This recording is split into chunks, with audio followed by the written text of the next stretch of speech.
On a calm night in 1521, a Spanish ship anchored near the Canary Islands heard singing rise from the sea. By morning, more than 100 men were gone, and the ocean had taken their names with it. History tells us the sea is dangerous because of storms, pirates, and hidden reefs.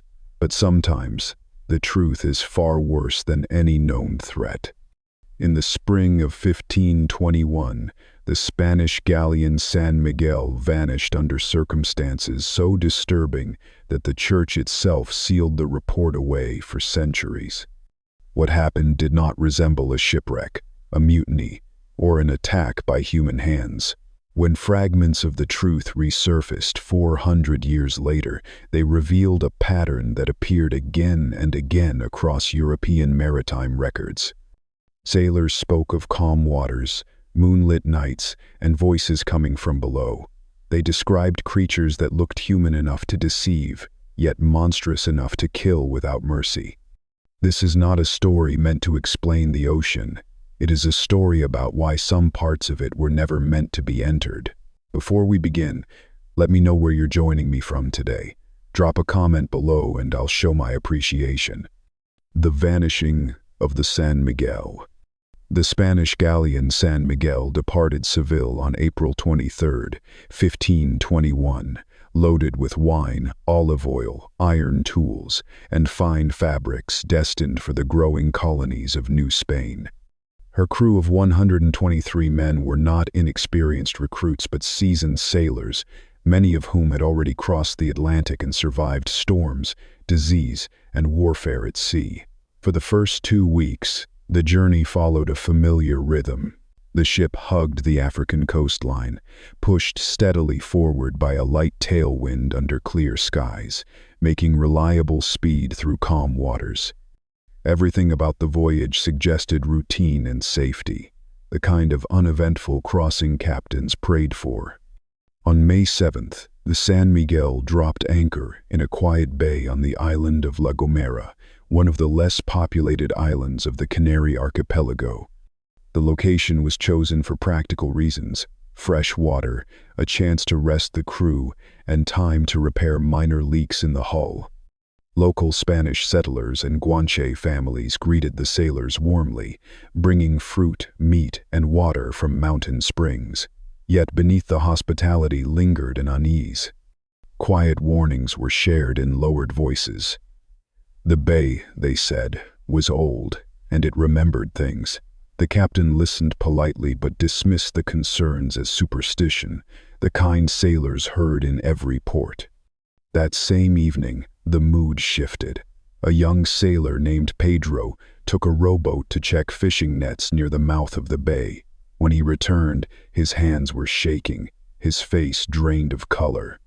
He claimed he had seen a woman in the water, swimming effortlessly beside the boat, her pale skin glowing in the moonlight, her dark hair drifting like seaweed. She had smiled at him but never spoken. When she dove, Pedro swore he saw a long, scaled tail where legs should have been. The crew erupted in laughter, accusing him of fear, exhaustion, or drink. The captain noted the incident briefly in the log, suggesting Pedro had mistaken a seal or dolphin for something else. It was meant to be forgotten. It wasn't. If you were on that ship, what would you have believed?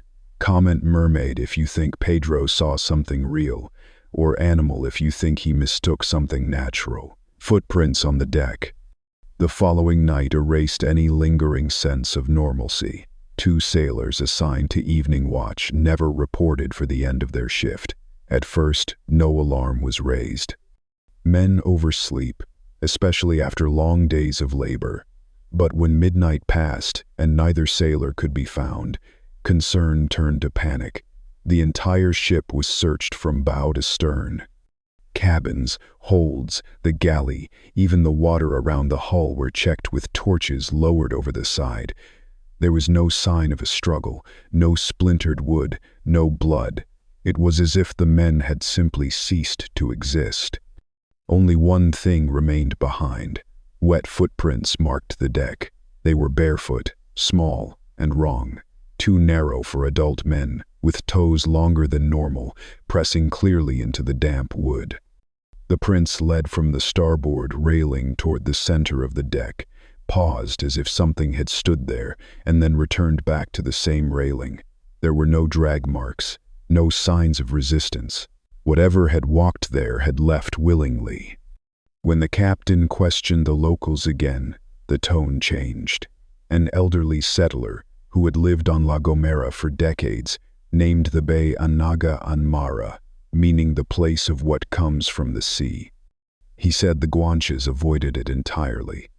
They did not fish there, swim there, or even draw water from the nearby stream. He spoke of others who had ignored the warnings over the years. Fishermen, sailors, a priest, even a child.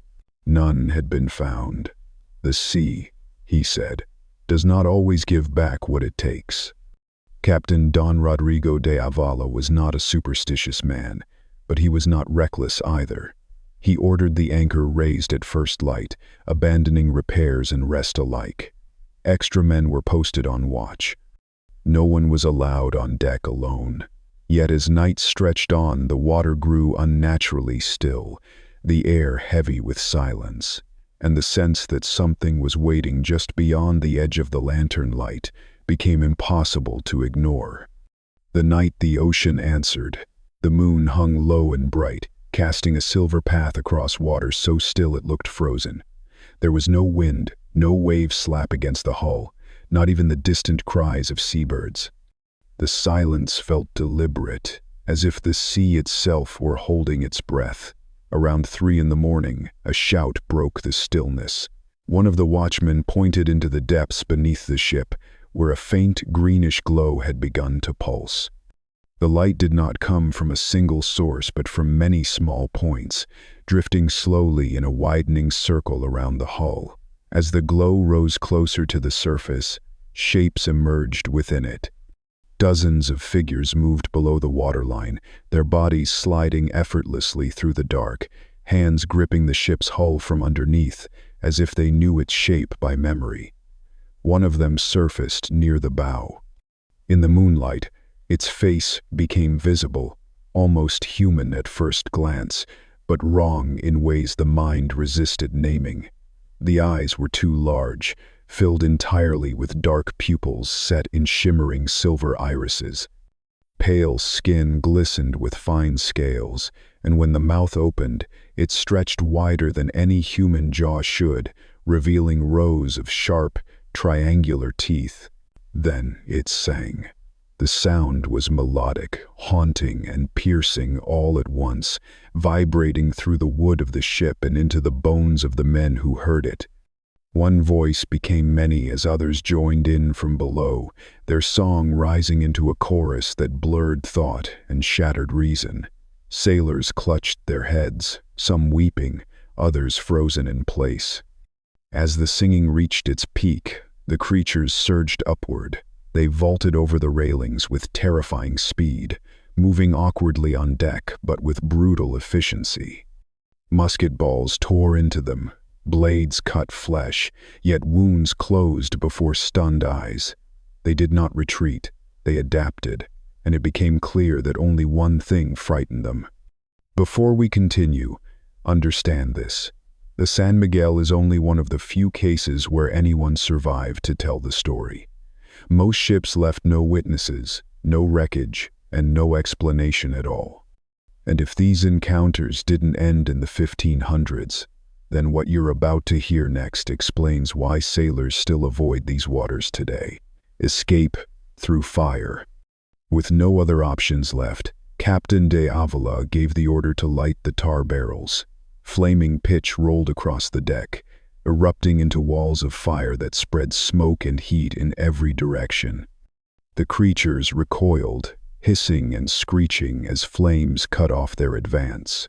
The deck became a nightmare of firelight and shadow, burning sails whipping overhead while wounded men screamed and fought through smoke thick enough to choke.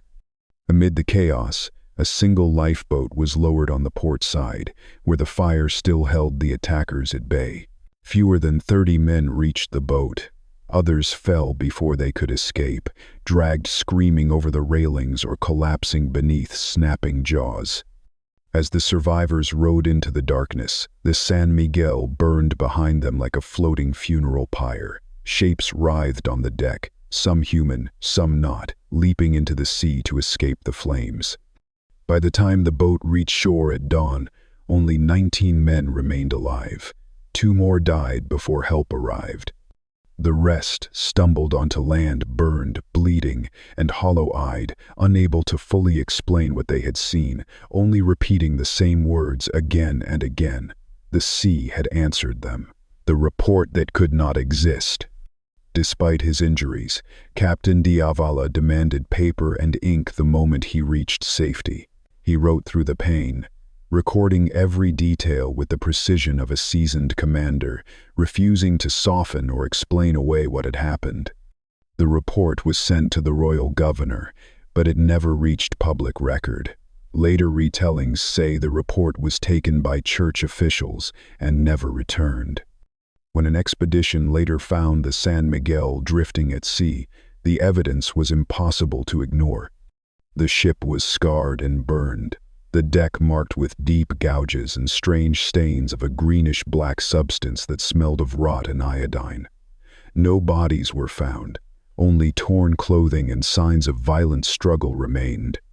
In the bow hold, they discovered something worse.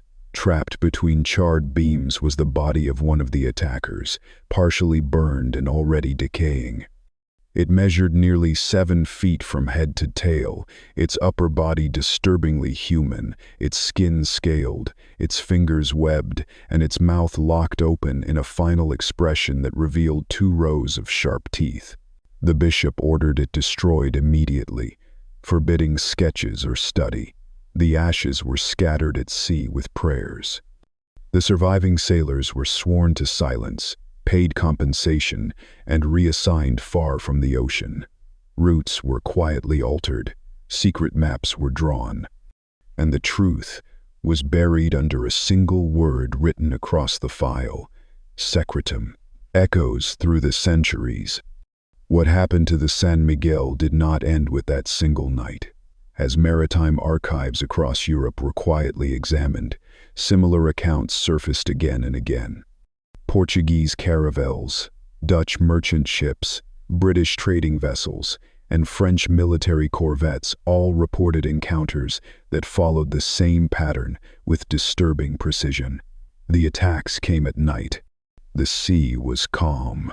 There were no storms, no enemy sails on the horizon. Sailors spoke of singing rising from the water, of shapes moving in coordinated groups, of creatures that appeared suddenly and vanished just as fast. These reports spanned centuries, oceans, and national borders, yet described the same details as if copied from a single source. Modern science dismissed them as superstition, exaggeration, or simple misidentification. Seals, dugongs, manatees, fear and fatigue, anything was considered more acceptable than the alternative. But 20th century records complicate that explanation.